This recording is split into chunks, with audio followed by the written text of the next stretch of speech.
সন্ধ্যাবেলা তাড়াতাড়ি করে সন্ধে দিলাম, দিয়ে ভাবলাম একটু বেরোবো, বোনের বাড়িতে যাব।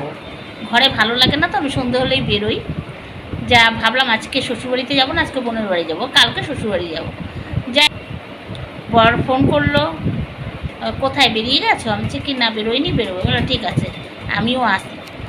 এই যে বললো যে আমি আসছি,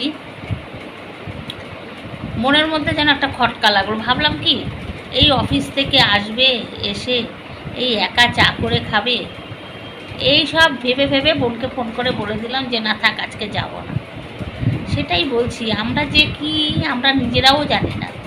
সারা জীবন খালি ভেবেই গেলাম, এদের জন্য ভেবেই গেলাম, সংসার সংসার করেই আমরা শেষ। ভাবলাম আমার বর কিন্তু না করেনি, সে কিন্তু না করেনি, সে বলছে যাও।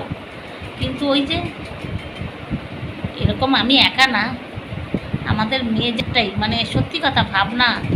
আমি এর জন্য কী ভাবি বলো তো, পরজন্মে যদি কোনো সময় মানুষ জন্ম নিই, যেন ছেলে হই। ছেলে হওয়া অনেক ভালো, মেয়ে হওয়া সারা জীবন ভাবতে ভাবতে কখন যে জীবনটা মানে আর কদিন বাঁচবো, শেষের পথে। এই তো মনে হচ্ছে শুরু শুরু হলো সেদিন, শেষও হতে চললো। দিনগুলো কিভাবে চলে যায়, কিন্তু কিছুই করলাম না জীবনে, এখনো পর্যন্ত কিছুই করা হলো না। কত কিছু যে বাকি রয়ে গেল, তাই ভাবি। নিজেরা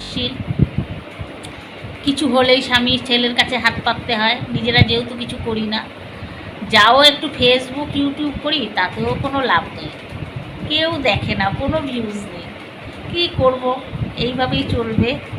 তাই বলি, জীবনটা কি মানে বলবো যে তারা দেয় না সেটা বলবো না, অবশ্যই দেয়, কিন্তু তা হলেও নিজেদের একটা স্বাধীনতাই আলাদা, তাই না?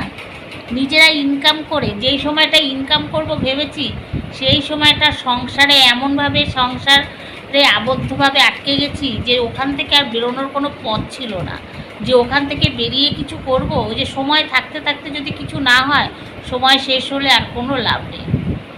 সময় থাকতে থাকতেই ভাবতে হয়, কিন্তু আমাদের সেই পরিস্থিতি ছিল না, মানে পরিস্থিতি ছিল না, শ্বশুরবাড়ি সেরকম ছিল না যে শ্বশুরবাড়িতে বিয়ের পর এসে যে আবার বাইরে বেরিয়ে কিছু করব বা কোনো কিছু শিখবো, সেই পরিস্থিতি ছিল না, সেরকম পরিবেশ ছিল না। সবাই তো আর সব রকম পেয়ে আসে না, ওটাই মানিয়ে নিয়েছি।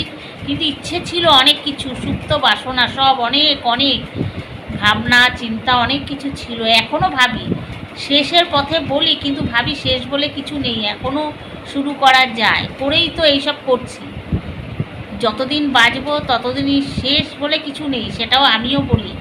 কিন্তু তাও আবার এক এক সময় না নিজেই যেন কোথাও গিয়ে মানে হেরে যাই, কোথাও গিয়ে যেন হেরে যাই, মনে হয় যেন অনেক কিছু বাকি, কিছুই করলাম না জীবনে, কিছুই করলাম না।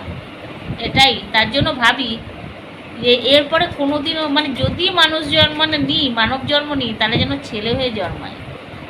ছেলে কি বলো তো, নিজেরা তো ইনকাম করতেই হবে, নিজেদের একটা মানে কি বলবো, আমাদের মতো তো না। আর এখনকার মেয়েরা যেমন সবাই কাজ করে, ঠিক করে, আমি মনে করি ঠিক করে, প্রত্যেকের কিছু না কিছু করা উচিত, নিজে স্বাধীন। আজকে আমরা যদি 10টা টাকা খরচা করি, হাত পাতবো স্বামীর কাছে যে দাও, নাহলে ছেলে মানে স্বামী যে ইনকাম করে, ওরা ইনকাম করে, ওদের কাছে হাত পাততে হবে। কিন্তু নিজে ইনকাম করলে কি সেটা হতো? এটাই হচ্ছে ব্যাপার। ঠিক আছে, চলো তাহলে, টাটা। হাসি মুখেই থাকতে হবে, সারাটা জীবন এভাবেই চলতে হবে, আর এরকমভাবে যেন হাসি মুখেই একদিন চলে যাই। এটাই আমি ভগবানের কাছে চাওয়া, যে এরকম হাসি মুখেই যেন একদিন চলে যেতে পারি ওপরে, একদম সোজা ওপরে। ঠিক আছে, চলো, টাটা।